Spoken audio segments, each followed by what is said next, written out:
Man, I just can't believe this game caused the video game crash in 1983. This is Man, if only there was some way to go back in time and stop this from being made. Wait a second. I have a time machine. I can go to where and whenever time I want.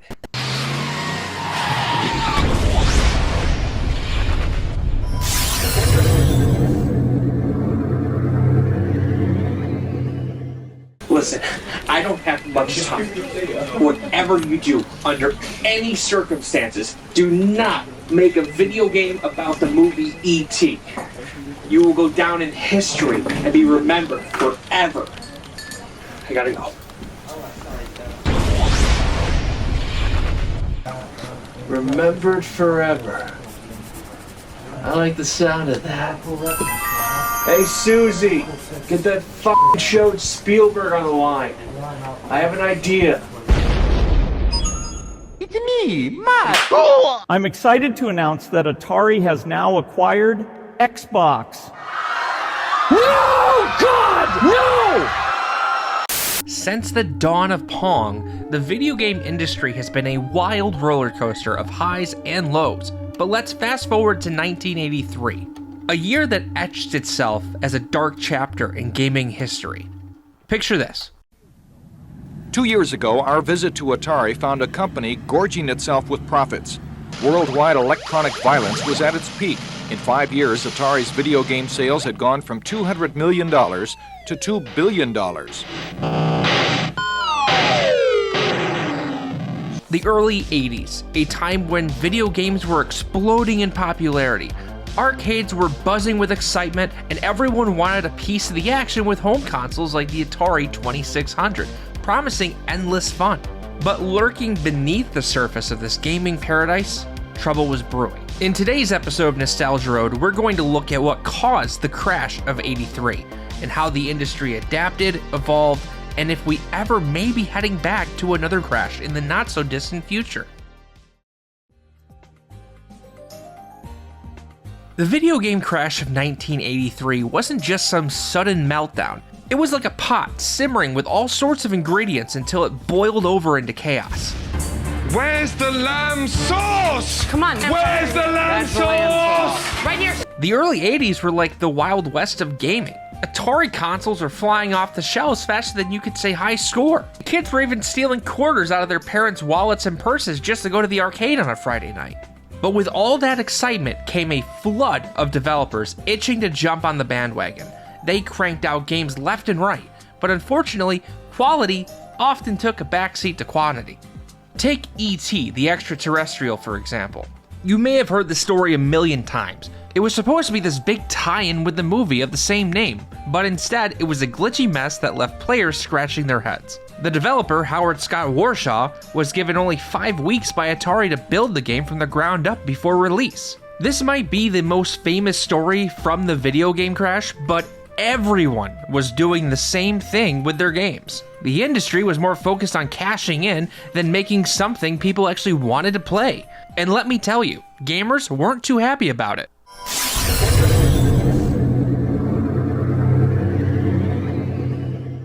Keep going. Back it up. Come on. You got it. Back it up. All right, dumper.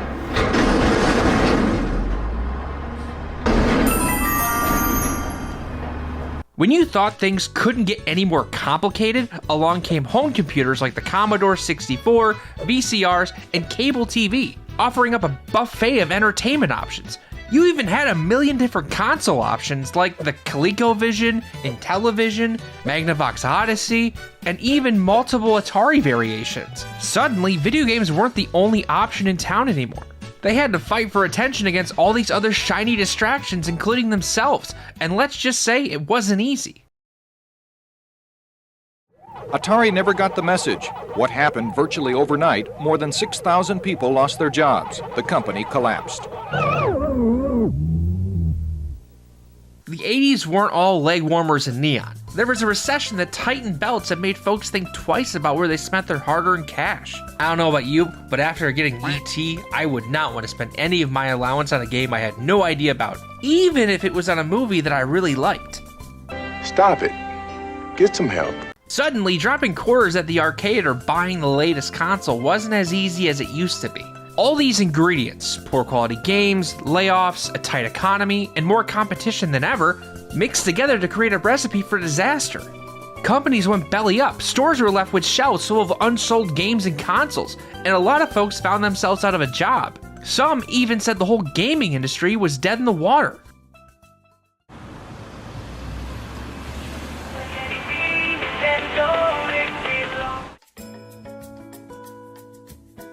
Now, there's something important to know about the video game crash of 1983. This crash only took place in the US market. Japan, Europe, Canada continued to flourish. 1983 even marked the launch of a revolutionary console in Japan from a relatively new player, the Nintendo Famicom. The Famicom, short for Family Computer, became a humongous success overseas by 1984. Nintendo, being unfamiliar with the US home console market and weary of the horrible state of the video game market, approached Atari to release the Famicom in the US. After a battle of licensing issues when Atari noticed its competitor Coleco was demonstrating Donkey Kong on their own console, the deal fell short of an actual release.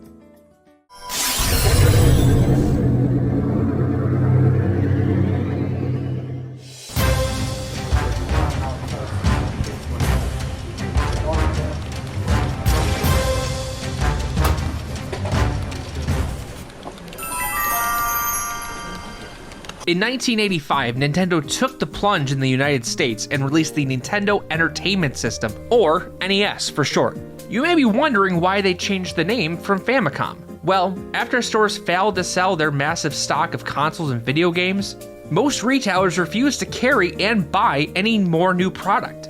Nintendo identified this and decided not to label their console as a video game system, but instead as an entertainment system. They even moved the cartridge slot to the front to resemble a VCR instead of previous consoles. The plan worked. Nintendo, with its Nintendo Entertainment System, became a beacon of hope, setting new standards for quality and creativity. Instead of marketing games with extremely unrealistic artwork and a million variations, Nintendo gained US consumers confidence by showing exactly what gamers were buying. Their cutting-edge graphics, storytelling, and iconic characters completely revolutionized the US gaming market and potentially changed the course of history of video game availability forever. To give credit where it's due, Nintendo wasn't the sole hero in this story. Companies like Sega step up to the plate with their Sega Master System, and later the Sega Genesis, igniting a fierce rivalry that would define the late 80s and early 90s. Side note, if you love Master System content, go check out Tiger Chainsaw. He just finished up a whole bunch of informative videos on the Sega Master System, and is even about to start covering the NES. So to sum up the original crash, too many games, developers pushing out low-quality releases for revenue, game developer layoffs, rising prices, troubled economy, vanishing consumer confidence. Is this starting to sound familiar? The recent wave of layoffs hitting the video game industry has hit hard, leaving many of us feeling shaken and uncertain about the future. It's not just big-name studios like Activision, Blizzard, or Electronic Arts feeling the pinch. Smaller developers are feeling the squeeze too. So what's behind all this turmoil? The push for revenue has intensified, with many publishers opting to release games that are often seen as unfinished or filled with microtransactions. This practice not only frustrates players, but also undermines the trust and value of gaming experiences. Oh man!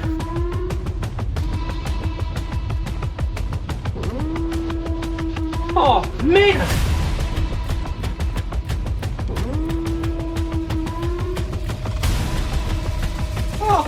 Man, these games are ass. Moreover, the economic pressure of both developers and consumers is higher than ever. Rising development costs, coupled with the increasing prices of games and services, places a heavy burden on everyone involved. In this context, subscription services like Xbox Game Pass or PlayStation Now emerge as double-edged swords. On one hand, they offer an affordable way for gamers to access a wide library of games, allowing access to content that many could not afford otherwise.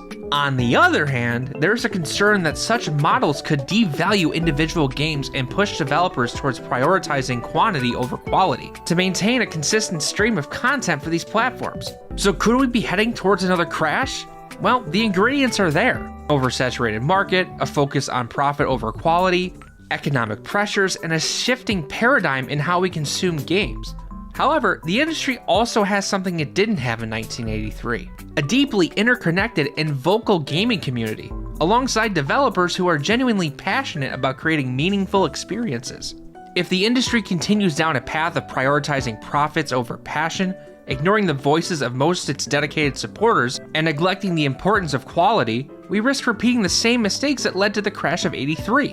Yet, there's hope. With the rise of indie developers, the power of social media to hold companies accountable, and the increasing demand for quality and transparency, has the power to steer the industry towards a more sustainable and creative future. As gamers, we hold a lot of power in shaping this future. By supporting games and developers that align with our values, offering constructive feedback, and choosing where to spend our money wisely, we can encourage a shift towards a healthier industry. It's not just about avoiding another crash. It's about ensuring that video gaming continues to evolve as a form of entertainment that brings joy, inspires creativity, and connects us all.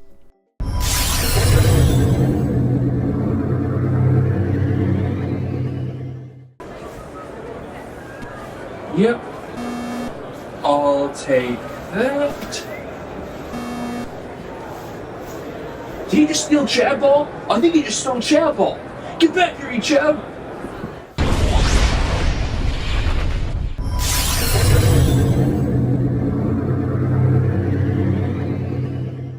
Listen to me. I have the greatest idea for a video game. I think you may even like the name of it. A game about me. Chad Ball. I love it. Hey, Susie, cancel my fucking plans with that chode Spielberg. I have a better idea. Well, it looks like I saved the video game industry. Without the crash of '83, we won't be on the verge of another one. Oh man, I'm gonna play some Call of Duty.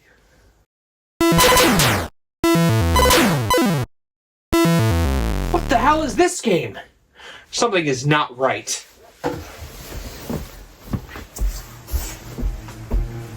No, no, you maniacs! You blew it all up! God damn you! God damn you all to hell!